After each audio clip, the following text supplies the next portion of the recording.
Good evening, this is Dr. Malkin. I wanted to provide an overview of our Psych 302 Child Psychology Canvas course shell since you've had a couple of days to familiarize yourself with the syllabus, the course expectations. I wanted to go ahead and review Canvas since it's a new feature for both instructors and a lot of the students out there. So right now I have the Canvas in student view, which is what students should see. However, mine is typically an instructor view. So there's other features that I have access to that you as a student would not. So anytime students tell me that there's an issue, that's very helpful because sometimes I can't see if there's a video upload problem or if something's not being published or shown on the date it's supposed to, because on my end in the instructor view it's showing everything's fine. So please always let me know if you think there's an issue going on. So when you log into Canvas and our specific course page, you'll see the home page, and right here it'll just show recent activity that's going on in the 302 class.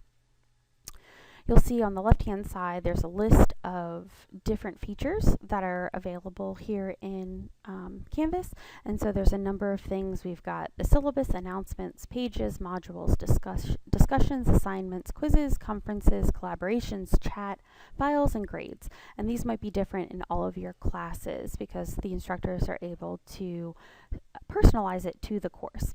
So in the syllabus, you'll see what Canvas calls a live syllabus, which basically takes everything that has a due date in Canvas and puts it right here in a list.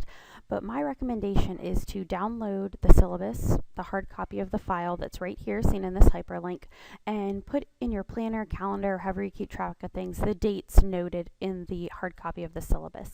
Anything that is blue, that when you hover over, it's a hand, that means it's either a hyperlink to an external URL website, or a Word document, a PDF file, an Excel file, a PowerPoint file. So that means it's clickable and you're able to retrieve something from it.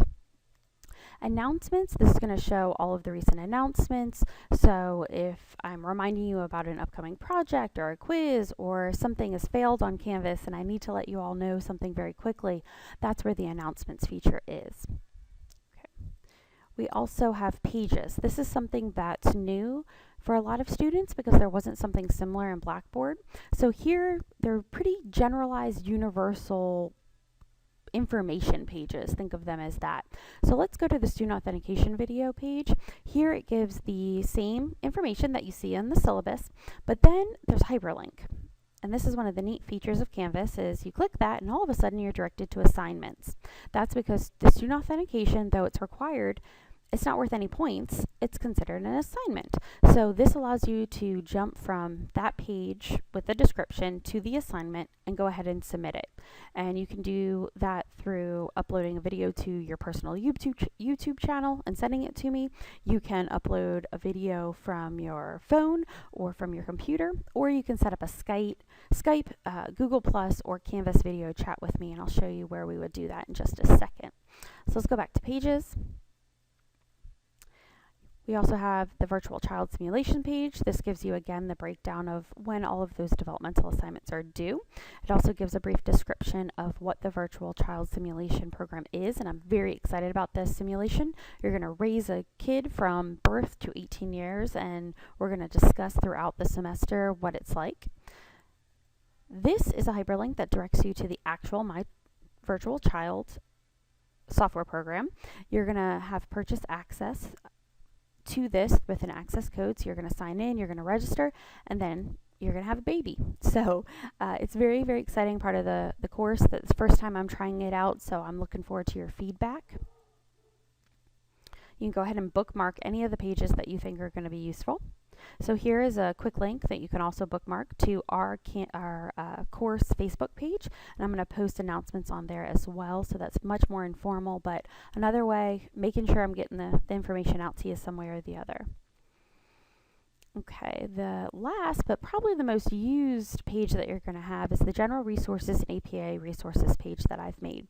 These are general resources here, study tips, plagiarism tutorial. You're always welcome to email me with any questions you might have, but this is a really easy reference for any and all plagiarism questions you might have. Here's the hyperlink to the MUW library, which I also recommend you bookmarking.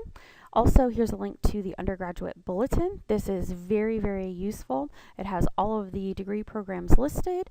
So let's say we wanted to go down to psychology. What does it take to get a bachelor's degree in psychology at MUW? Here are all the required classes. You click the classes. It lets you know whether or not there's a prerequisite. So do you have to take other classes in order to register for that class?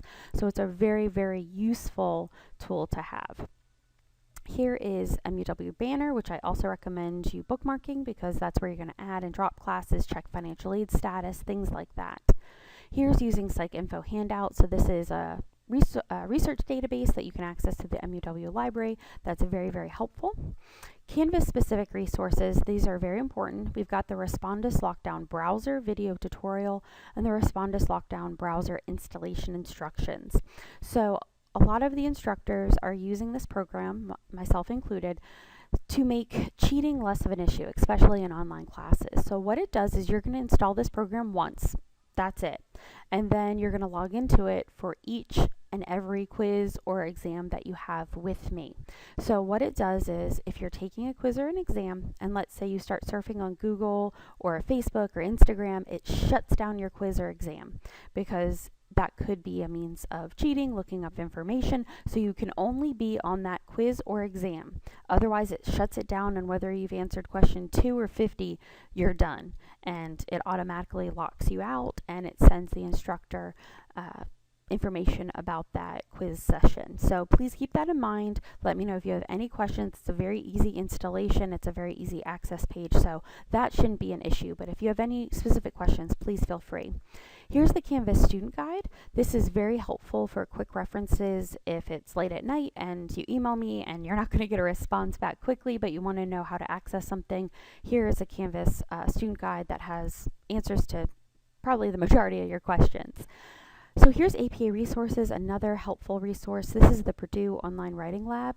It has links over here to how do you reference this, how do you cite this, what does a table look like, what does a title page look like in APA. So it gives you a variety of different examples, really wonderful quick reference.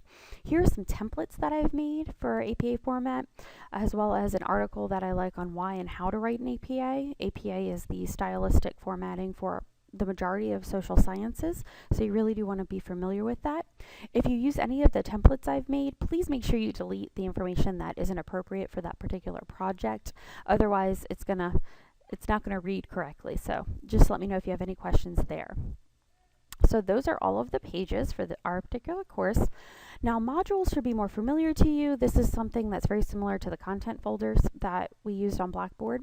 So I have a module for the syllabus right there. You can access it. I have a module for the student authentication videos, the assignment folder that you can upload your video to. I have the My Virtual Child simulation. There's the link to the simulation program that you can log into right there. I also have PowerPoint presentations, currently without audio lecture. There's a little bit of a file issue, download issue going on from the instructor end for audio, so bear with me. I hopefully will be uploading PowerPoints with audio lecture soon, so I'll keep you updated on that. But here are all the PowerPoints. You can just click those. It'll open up the PowerPoint right away. This is where when we do have PowerPoints with audio lectures, they'll be uploaded to, or I'll have a YouTube channel that I will upload them to and provide you with the link. Here are all the different parent meetings that we'll do through the discussion portal, which I'll show you in just a second. It has all the due dates and the point value associated with them. And then here's all the quizzes. Again, it'll note that they're with the Respondus Lockdown Browser, the due date, and the point value. So let's go to discussions. Here you'll see the parent meetings, which are in the discussions portal, as well as the introduction to class. So all of you should have provided a little brief intro about yourself. It's going to be a very similar format or portal for the parent meeting. So we're all going to just chime in and discuss and at these different developmental milestones what's going on with your virtual child.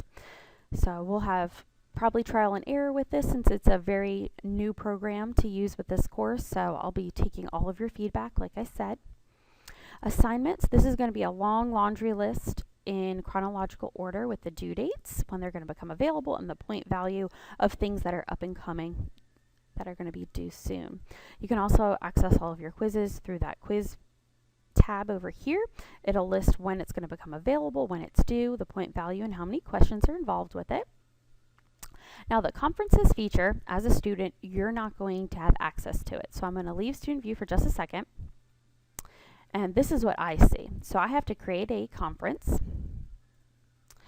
And I'm going to just create a random conference for right now. I'm going to go ahead and start it.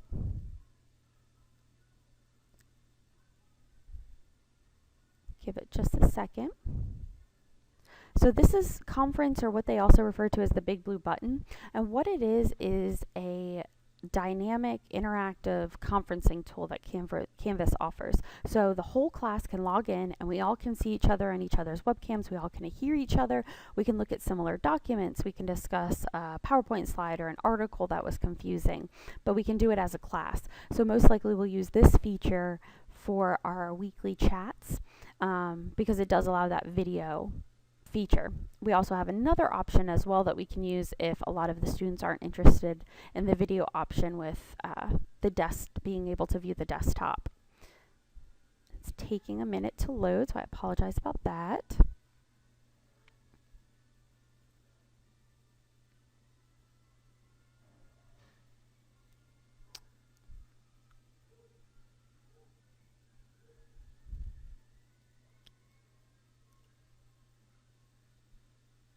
Okay, and here's what it's going to look like. It'll ask you whether we're going to listen only or you want to turn your microphone on.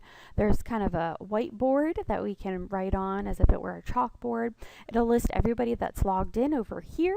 You'll have the option to use your microphone, option to use your webcam, and then I have the option to share my desktop with you. So I can show you a document or a project, or we can review an article together.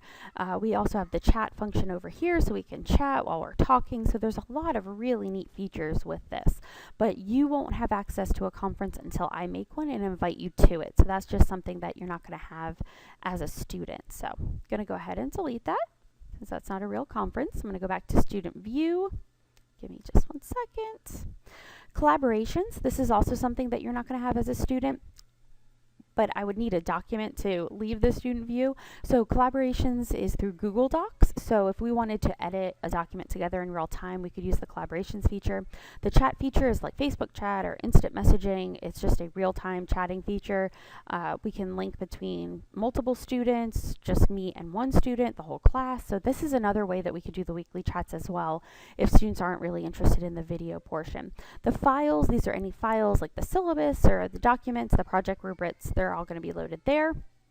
Grades, this is just like in Blackboard, but it's going to look a little different. They're going to show all of the different point values of different assignments that are due, when the due date is, and what your score is. Also on your syllabus, the final page, there's just a pencil and paper version of the grading schedule, so you can put your grades of what you've earned in there and keep a run and tally if you don't want to keep it on here. So that's a basic breakdown of our Canvas course shell. Please do not hesitate to let me know if there's issues or questions or confusion. That's what I'm here for. I really want this to be an active and engaging semester. I want this to be a worthwhile class for you. So don't hesitate to ask any questions at all. And I'm really looking forward to continuing on with the semester. Let me know if you have any questions at all.